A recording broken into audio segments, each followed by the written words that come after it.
नमस्कार, मी पंजाब डक. महाराष्ट्रातल्या सर्व शेतकऱ्याला सांगू इच्छितो की तुम्ही काय करा, शेतीचे कामे करून घ्या. अचानक कंप्लीट 12 दिवस पाऊस यायचा राहिलेला आहे. म्हणजे 12 दिवसा पाऊस राहिला आहे, म्हणजे 12 दिवसानं मान्सूनचा पाऊस येणार आहे. म्हणून हे सर्वप्रथम शेतकऱ्यांनी अंदाज लक्षात घ्यायचा आणि शेतीचे कामे करून घ्यायचे. आणि राज्यात सध्यामध्ये आज 25च्या दरम्यान पश्चिम महाराष्ट्र, मराठवाडा आणि उत्तर महाराष्ट्र आणि कोकणपट्टी, घाटमाटा परिसरामध्ये विखुरलेल्या स्वरूपाचा आज देखील बऱ्याच ठिकाणी पूर्व मोसमी जोरदार पाऊस पडणार आहे. याच्यामध्ये काही ठिकाणी गारपीट देखील होणार आहे. म्हणून हे अंदाज शेतकऱ्यांनी लक्षात घ्यायचा.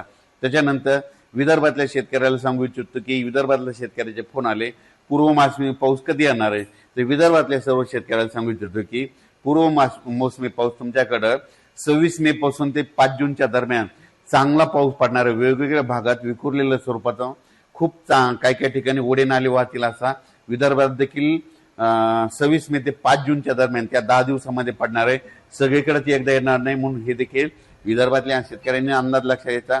पण विदर्भातल्या शेतकऱ्याला सांगू इच्छितो की तुम्ही काय करा, शेतीचे कामे करून घ्या, शेत तयार करून घ्या. कारण की तुमची पेरणी जरा यावर्षी लवकर होण्याची चान्स आहे. कारण की यावर्षी पाऊस शॉर्टकट मार्गाने येत असल्यामुळं, मान्सून शॉर्टकट मार्गाने येत असल्यामुळे तुमच्याकडे देखील मोसमी पाऊस लवकर दाखल होणार आहे.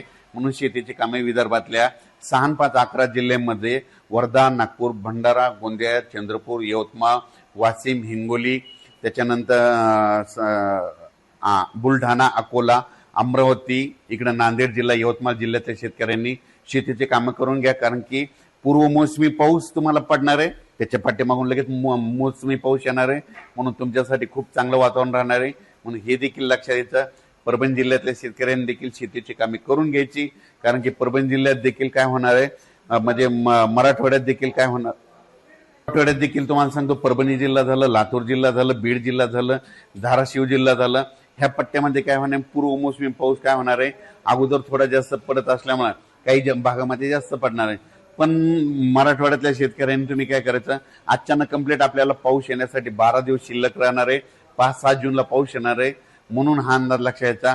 पण बदल झाला तर त्याचा परत निषेध दिला. पण माझं म्हणणं आहे, तोपर्यंत आपण आपल्या शेतीचे कामं करून घेणे सगळ्यात महत्वाचं आहे.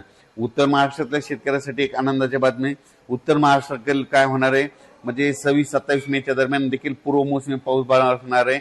आणि उत्तर महाराष्ट्रात देखील काय होणार आहे, म्हणजे 1 जूनच्या नंतर देखील बऱ्याच ठिकाणी तिकडल्या भागात देखील चांगला मान्सून पूर्व, नंदुरबार जिल्हा झाला, धुळे जिल्हा झाला, जळगाव जिल्हा झाला, नाशिक जिल्ह्यामध्ये पाऊस बरसणार आहे. म्हणून हे अंदाज लक्षात यायचा. पण उत्तर महाराष्ट्रातल्या शेतकऱ्याला सांगू इच्छितो की तुम्ही काय करा, म्हणजे 5 जूनच्या अगोदर तुमचे शेतीचे काम सगळे रेडी करून ठेवा. कारण की मान्सून पूर्व पाऊस बी बरसणार आहे आणि त्याच्या पाठीमागून मान्सून येईल. म्हणून पीक यावर्षी पण सर्व शेतकऱ्याला सांगू इच्छितो की शेतीमध्ये पेरणी करत असताना, लागवडी करत असताना स्वतःचा निर्णय स्वतः घ्यायचा. जमिनीमध्ये ईदभर ओल गेल्याच्या नंतर तुम्ही पेरणीचा निर्णय घेऊ शकता. 4 बोट गेलं तर तुम्ही पेरणीचा निर्णय घेणं हे तुम्ही तुमचं स्वतःचं ठरवायचं. आमच्या जबाबदारी नाही. तुम्ही तुमचा पेरणीचा निर्णय घ्या. आम्ही फक्त पाऊस सांगणार, पेरणी करायची की नाही करायची हे सगळं तुमच्या हातात राहील. म्हणून हे देखील सर्व शेतकऱ्यांनी लक्षात घ्यायचं. आणि एक सगळ्यात महत्वाचं एक सांगतो तुम्हाला, कोणता तज्ज्ञ सांगणार नाही, 1 जून नंतर महाराष्ट्रात पडलेला पाऊस हे मान्सूनचा गृहीत धरायचा. आणि 31 मेच्या अगोदर जे पडेल त्याला अवकाळी असं समजायचं, हे मात्र गृहीत धरायचं. म्हणून काय करायचं, 1 जून नंतर जर तुमच्या शेतामध्ये चांगला ईदभर ओलीचा पावसाळा असला तर तुम्ही तुमचा पेरणीचा निर्णय घेऊ शकता. पण तुम्हाला सांगू इच्छितो, यावर्षी मान्सूनसाठी इतकं पोषक वातावरण कधीच नसतं.